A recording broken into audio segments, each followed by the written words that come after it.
जय माता दी। अष्टमी और नवमी नवरात्रि के अनुष्ठान के सबसे पवित्र और फलदायी दिन होते हैं। इन तिथियों पर माँ दुर्गा की उपासना अपनी चरम सीमा पर पहुँचती है और साधक को विशेष आशीर्वाद प्राप्त होते हैं। शक्ति का रूप जागृत होता। इन सब नवरात्रि तिथियों में सिद्धि भक्ति ज्ञान बरसता। माँ की कृपा में तो अष्टमी को महागौरी और नवमी को माँ सिद्धिदात्री की पूजा की जाती है। यह 2 दिन केवल व्रत और उपासना के लिए ही नहीं बल्कि संकल्प सिद्धि और मनोकामना पूर्ति के लिए भी बहुत महत्वपूर्ण माने जाते हैं।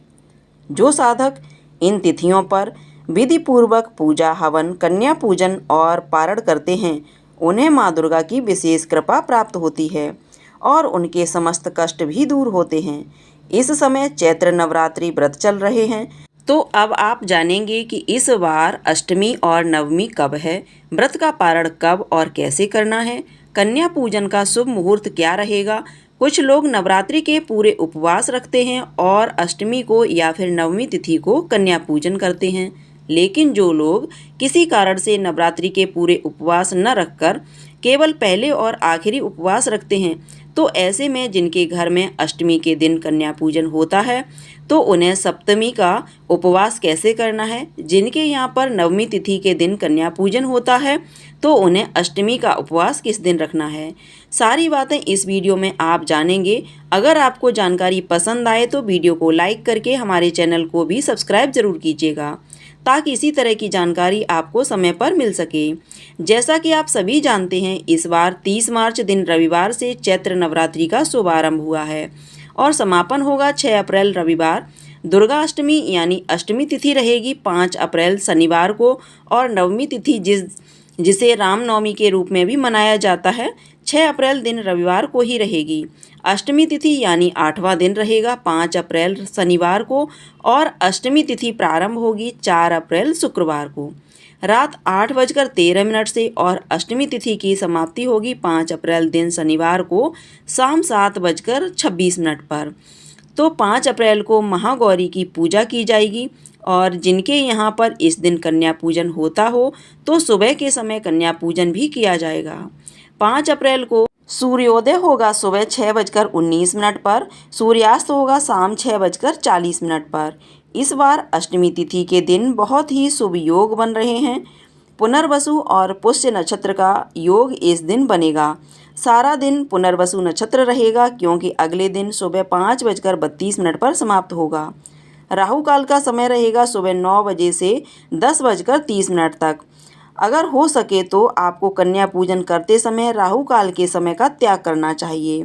अभिजीत मुहूर्त दोपहर 12 बजे से 12:54 तक रहेगा। अमृतकाल सुबह 3:06 से 4:45 तक रहेगा और ब्रह्म मुहूर्त सुबह 4:42 से 5:30 तक रहेगा। तो अष्टमी तिथि के दिन कन्या पूजन का सबसे शुभ मुहूर्त सुबह 6:19 से 9 बजे तक रहेगा और उसके बाद 10:32 से दोपहर 12 बजे तक रहेगा। इस पर नवमी तिथि यानी रामनवमी 6 अप्रैल दिन रविवार को है, जिस दिन माँ सिद्धिदात्री की पूजा की जाएगी। नवमी तिथि प्रारंभ होगी 5 अप्रैल दिन शनिवार को शाम 7:27 से और समाप्त होगी 6 अप्रैल रविवार की शाम 7:23 पर। तो नवमी तिथि 6 अप्रैल दिन रविवार को ही मनाई जाएगी।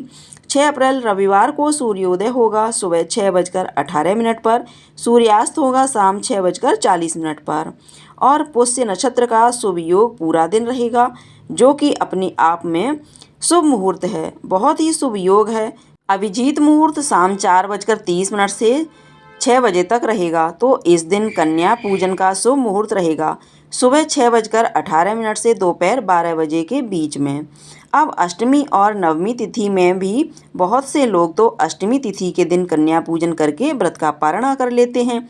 कुछ लोग कन्या पूजन करके व्रत का पारण कर लेते हैं यानी अन्न ग्रहण कर लेते हैं, भोजन ग्रहण करते हैं। जो नॉर्मल डेज में आप भोजन ग्रहण करते हैं तो कुछ लोग चाहे अष्टमी के दिन कन्या पूजन किया हो या नवमी के दिन किया हो, दशमी को ही अन्न ग्रहण करते हैं।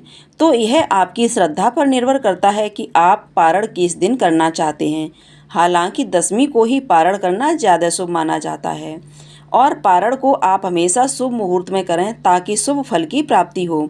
पारण करते समय यानी व्रत खोलते समय ज़्यादा मिर्च मसालेदार भोजन करने से बचना चाहिए।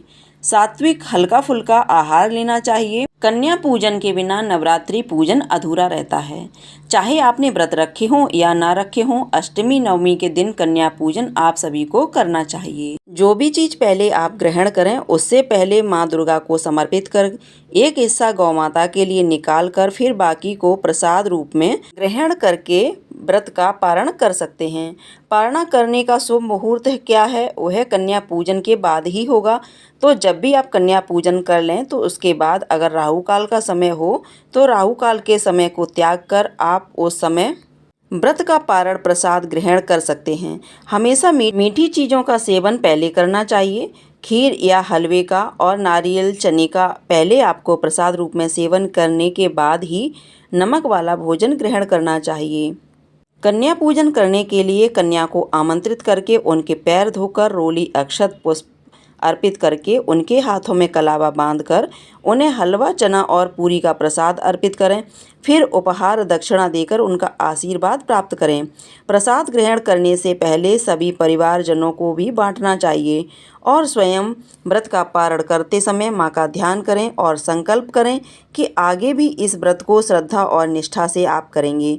तो इस तरह से आप नवरात्रि की पूजा और व्रत का पारण कर सकते हैं। जय माता दी।